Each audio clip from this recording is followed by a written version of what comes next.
Hello, welcome to the channel, subscribe and like.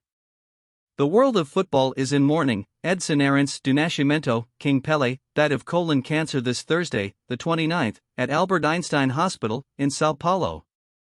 Idol of Santos and the Brazilian national team, the star born in Três Corações, Minas Gerais, left a huge legacy throughout his career and placed his name at the top of the Hall of Football Stars.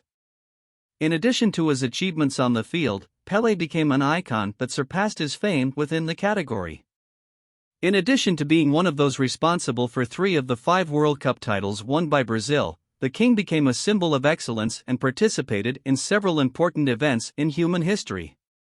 Remember some of the most memorable moments of your life. 1. Promise of being a champion. In 1950, Pelé was trying to console his father in the living room after the Brazilian team had lost the final of the World Cup that year to Uruguay, in the middle of Maracanã.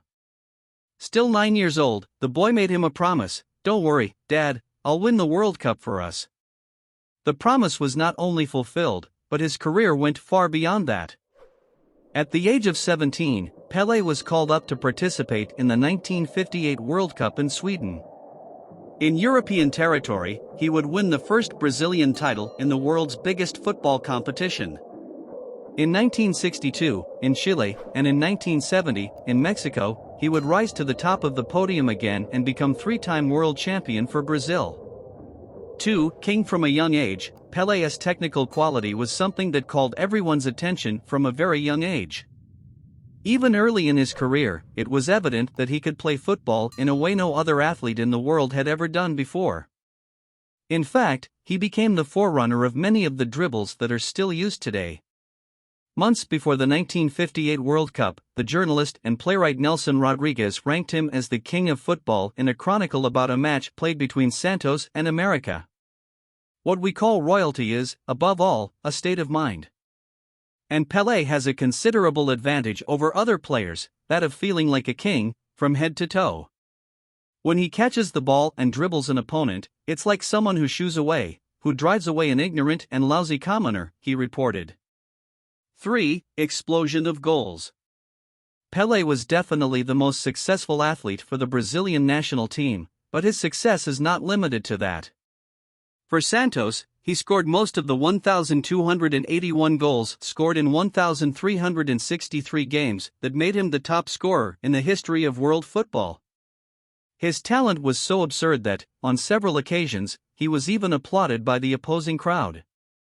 The 1,000th goal, however, was perhaps the most symbolic of all.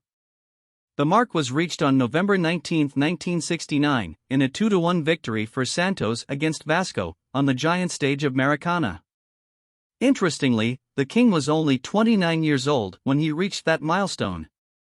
4. Absence of passport.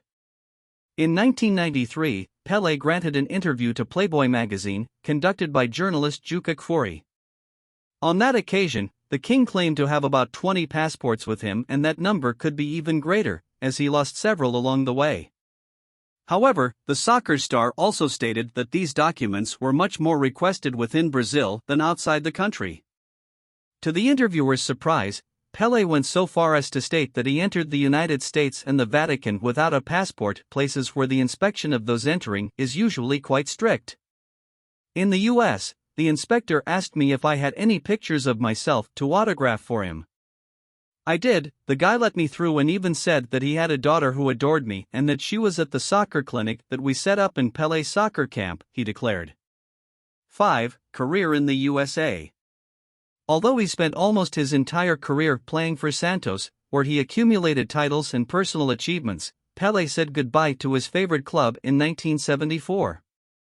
That year, the king would leave Vila Belmiro to venture into a new journey, playing for New York Cosmos in an attempt to make soccer a popular sport in the United States.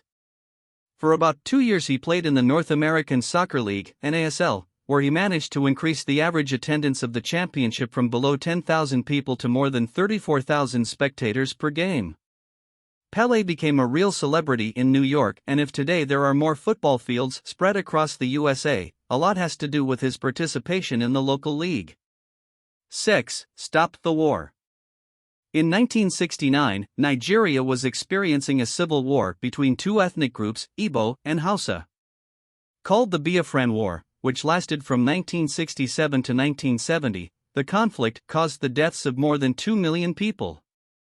Several times, authorities such as Pope Paul VI and the United Nations, UN, tried to contain the war, but without success. That year, the local government invited Santos, led by Pelé, to play a friendly against the national team from the center-west region of Nigeria, in Benin City. The Peaks delegation accepted the invitation without knowing what was happening in the region. According to the story, as all Nigerians wanted to see Pelé up close, the local government ended up enacting a ceasefire so that the Santos squad could reach the stadium safely and then return to the place where they were staying. As such, Pelé and his teammates would have been directly responsible for stopping an entire armed conflict, even if it only lasted for a few hours.